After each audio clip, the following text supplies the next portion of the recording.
Hello friends, मैं प्रवीण मिश्रा अपने YouTube channel astro Mithila में आपका स्वागत करता हूं। दोस्तों, अगर आपको यह वीडियो पसंद आए और ऐसा लगे कि यह शिक्षाप्रद है तो मेरे वीडियो को सब्सक्राइब ज़रूर कीजिएगा और इसको शेयर भी कीजिएगा ताकि यह ज़्यादा से ज़्यादा लोगों तक पहुंच पाए।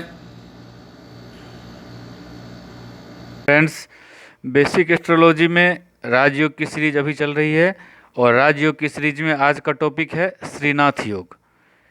किसी भी कुंडली में वह कौन सी ग्रहों की स्थिति होती है जब श्रीनाथ योग का निर्माण होता है और उसके लिए क्या क्या कंडीशंस हैं और इसके क्या फल प्राप्त होते हैं। अगर किसी जातक की कुंडली में यह योग बनता है तो इसके क्या परिणाम होते हैं, इन सब चीज़ों पर आज हम लोग डिस्कस करेंगे। यहाँ पे सबसे पहले हमने लेफ्ट साइड में राशियों के नाम लिख दिए हैं और राशि स्वामी के नाम उनके सामने लिख दिए हैं। यहाँ पे हमने एक लग्न कुंडली बनाई है, उसमें हाउसेस लिख दिए हैं, house numbers 1st, 2nd, 3rd, 4th, 5th, 6th, 7th, 8th, 9th, 10th, 11th, 12।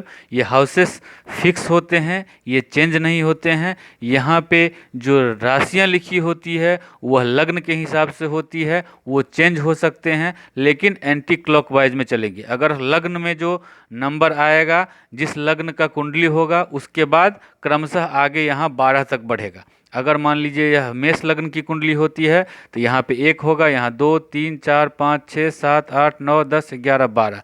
वहीं पे अगर यह वृष लग्न की कुंडली होती है तो यहाँ 2 होगा, तो 2, 3, 4, 5, 6, 7, 8, 9, 10, 11, 12, फिर यहाँ पे 1। इसी तरह से जिस किसी भी लग्न की कुंडली होगी जन्म तिथि के हिसाब से, उसके हिसाब से यहाँ पे लग्न का नंबर आता है और वह वहाँ से फिर एंटी क्लॉकवाइज वह क्रमशः आगे 12 तक बढ़ता है, उसके बाद फिर 1, 2 हो जाता है। तो यह इस तरह से लग्न कोई भी हो सकता है, हाउसेस फिक्स होते हैं। वहाँ पे क्या क्या कंडीशंस होने चाहिए श्रीनाथ योग के लिए, ये हमने यहाँ पे लिख दिए हैं। तो आइए शुरू करते हैं। सबसे पहले कंडीशन है कि सप्तम भाव का स्वामी दसम भाव में होना चाहिए। यहाँ पे हाउसेस, भाव से मतलब है हाउसेस, जो सप्तम भाव भाव बोल रहे हैं तो 7th हाउस इसका मतलब है। तो 7th हाउस का स्वामी दसम भाव में होना, 10th हाउस में होना चाहिए। अब यहाँ पे अगर आपकी लग्न के हिसाब से डिसाइड होगा कि यहाँ पे कौन सा नंबर आता है। हाउसेस, यहाँ पे ये हाउस को लेना है लेकिन इसमें नंबर कौन सा है उसका स्वामी। तो अगर मान लीजिए मेष लग्न की कुंडली है तो यहाँ 1, 2, 3, 4, 5, 6, 7। यहाँ पे मान लीजिए अगर मेष लग्न की कुंडली हो तो यहाँ पे अगर 1 लिखा होता है तो यहाँ पे 2, 3, 4, 5, 6, 7, यहाँ पे 7 हो जाएगा और 8, 9, 10, यहाँ पे 10 होगा, यहाँ पे 9 होगा। ये 4 घरों का इसमें मेन इसमें जो है यूज होता है इस योग में, महायोग में।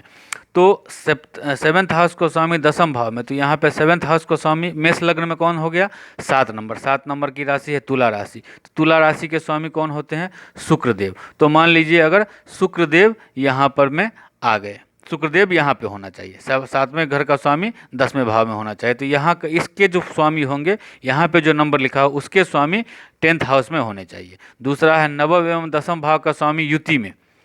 अभी 9th हाउस यहाँ पे ये हो गया और 10th हाउस ये हो गया।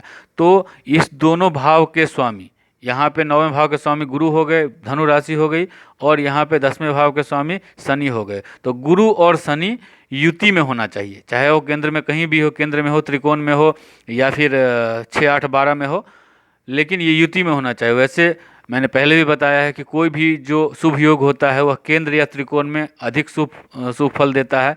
वहीं 6, 8, 12 में होगा तो वह उसका जो शुभ फल है वह कम हो जाता है, उतना अच्छा वह योग नहीं माना जाता है। तो ये दोनों की ये भी देखना है कि 10वां और 9वें भाव के स्वामी का युति होना चाहिए, तभी यह श्रीनाथ योग बनेगा। उसके बाद तीसरी कंडीशन क्या है, सप्तम या दसम भाव का स्वामी उच्च का या फिर मूल त्रिकोण राशि में हो। सप्तम भाव के स्वामी यहाँ पे क्या कौन हो गए, शुक्र हो गए, और दसम भाव के स्वामी शनि हो गए। तो ये दोनों में से कोई भी एक तो उच्च का होना चाहिए, दोनों में से कोई भी, या नहीं तो अपने मूल त्रिकोण राशि में होना चाहिए। अब उच्च का यहाँ पे सप्तम भाव के स्वामी तो परफेक्ट है कि यहीं पे होंगे, तो ये यहाँ पे जा करके ये उच्च के हो या ना हो, इनको 7वें भाव का स्वामी 10वें भाव में ही जाना है। तो यहाँ पे तो ये उच्च के नहीं हो रहे हैं। जो शुक्रदेव यहाँ पर मकर राशि में जा रहे हैं तो उच्च के नहीं हो रहे हैं, क्योंकि शुक्रदेव मीन राशि में जाके उच्च के होते हैं। तो अब ये यहाँ पे दूसरी कंडीशन बनती है, दसम भाव के स्वामी हो गए शनिदेव। तो शनिदेव उच्च के कहाँ होते हैं, तो शनिदेव जा करके किस राशि में उच्च के होते हैं, तुला राशि में जाकर उच्च के होते हैं। तो अगर सप्तम ये शनिदेव और गुरु शनि और गुरु अगर जा कर के इस राशि में बैठ जाएं, तब जा कर के ये सप्तम और दसम भाव के स्वामी उच्च के, सप्तम दसम भाव के स्वामी उच्च के हो जाएंगे और ये नवम भाव के स्वामी उनके साथ में आ जाएंगे, तभी ना होगा, तब जा कर के यह श्रीनाथ योग का श्रीनाथ राजयोग यहाँ पे इस कुंडली में बनेगा। अब यहाँ पे मान लीजिए इसी कुंडली में, मैं मेष लग्न की कुंडली में आपको बताता हूँ, यहाँ पे मान लीजिए शुक्रदेव बैठ गए, शुक्रदेव बैठ गए और यहाँ पे आकर के गुरु बैठ गए और शनि बैठ गए, शनि बैठ गए। तो शनि जो है दसम भाव के स्वामी हो गए, यहाँ पे आके ये सातवें भाव में यहाँ पे ये उच्च के हो गए और गुरु के साथ में युति बना करके बैठ गए। तो इस जगह पे एक श्रीनाथ योग का निर्माण होता है। अब इसी को अगर मान लीजिए हम दूसरे लग्न में भी बैठा के देख सकते हैं। यहाँ पे मान लीजिए 4 नंबर है, यहाँ पे अगर मान लीजिए 4 नंबर हो जाए, 4, तो यहाँ 5, 6, 7, 8, 9, 10, यहाँ पे हो जाएगा 10 नंबर और 11, 12, यहाँ पे 1 हो जाएगा, यहाँ पे 12 हो जाएगा। ठीक है, तो अब ये कर्क लग्न की कुंडली बन गई। कर्क लग्न में क्या कंडीशंस हो सकते हैं? कर्क लग्न में जो यहाँ पे 10वें भाव के स्वामी हो गए वह शनि हुए, तो अगर शनि देव यहाँ पे आके बैठ जाए, कर्क लग्न की बात कर रहा हूँ मैं, शनि देव अगर यहाँ पे आके बैठ जाएं और जो नवम भाव के स्वामी हो गए गुरु हो गए और दसम भाव के स्वामी कौन हुए? मंगल हो गए। तो गुरु और मंगल जा कर के युति बना करके कहीं पे बैठ जाए, तो गुरु जो होते हैं वह मंगल देव कहाँ पे उच्च के होते हैं? तो मकर राशि में होते हैं। तो एक कोई ना कोई तो एक उच्च का होना, शनि तो यहाँ पे उच्च के नहीं हुए, तो मंगल देव उच्च के होंगे इसमें। तो यहाँ पे अगर गुरु के साथ मंगल, गुरु और मंगल और गुरु यहाँ पे बैठ जाएं, हालांकि गुरु यहाँ पे नीच के हो जाएंगे, लेकिन यहाँ पे इनका नीच भंग भी हो जाएगा। यहाँ शनि भी नीच के है, इनका भी नीच भंग, क्योंकि यहाँ पे परिवर्तन योग भी बन रहा है। शुक्रदेव जो है शनिदेव यहाँ पे बैठ रहे हैं, मंगल देव यहाँ बैठे, तो इनका परिवर्तन योग भी बन रहा है। गुरु का यहाँ पे नीच भंग भी हो रहा है और मंगल अपने उच्च राशि में आ गए। तो यहाँ पे एक उच्च कोटि का श्रीनाथ योग का निर्माण होता है। और सबसे अच्छा जो श्रीनाथ योग बनेगा वह आपको बन सकता है धनु राशि में। धनु राशि में, क्योंकि अब धनु राशि का मान के लेकर चलते हैं। यहाँ पे अभी धनु लग्न में यहाँ पे मान लीजिए 9 नंबर होती है, यहाँ 9 होगा, यहाँ 10 होगा, 11, 12, 1, 2, यहाँ पे 3 होगा, ये सब भूल जाइए। यहाँ पे 4 होगा, ये सब भूल जाइए। यहाँ पे 5 होगा,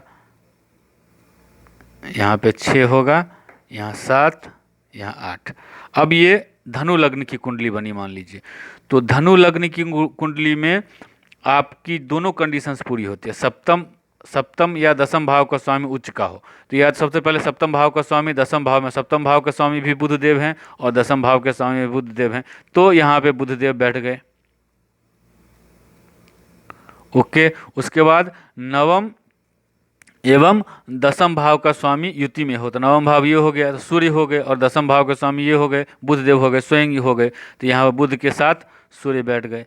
यही दोनों ग्रह अगर एक साथ बैठ गए तो यहाँ इसकी सारी कंडीशंस पूरी हो जाती, क्योंकि सप्तम या दसम भाव का स्वामी उच्च या मूल त्रिकोण राशि में। तो दसम भाव के स्वामी और सप्तम भाव के स्वामी दोनों हो गए बुधदेव। बुधदेव यहाँ अपने कन्या राशि में यहाँ पे उच्च के हो जाते हैं वो, तो बुधदेव यहाँ पे उच्च के हो गए। और नवम भाव के स्वामी के साथ में, नवम भाव में 5 नंबर है, मतलब इसके राशि 5 नंबर सिंह राशि के स्वामी सूर्यदेव हो गए, इसके साथ युति में आ गए। तो धनु लग्न में यह श्रीनाथ योग सबसे उत्तम फल देगा, सबसे प्रबल श्रीनाथ योग बनता है। अब इसके फल क्या हो गए? तो जैसा कि इसका नाम है श्री प्लस नाथ। श्री तो होती है, श्री जो होता है वह संपत्ति का प्रतीक होता है, और नाथ जो होते हैं वह जो ख्याति का प्रतीक होता है। तो यह इस तरह के योग जिसके किसी के भी कुंडली में बनता है, वह व्यक्ति धनवान तो होता ही है, साथ साथ में उससे बहुत सारी प्रसिद्धि भी मिलती है। दोस्तों, अगर मेरा ये वीडियो आपको अच्छा लगा हो तो मेरे चैनल को सब्सक्राइब ज़रूर कीजिएगा, और साथ ही साथ बेल आइकन को भी प्रेस कर दीजिएगा, ताकि मेरे ज्ञानवर्धक वीडियो अपलोड होते ही आप तक मैसेज पहुंच जाए। और कमेंट भी कीजिएगा, और मेरे वीडियो को लाइक कीजिए, शेयर कीजिए, ताकि यह ज़्यादा से ज़्यादा लोगों तक वीडियो पहुंच पाए। धन्यवाद।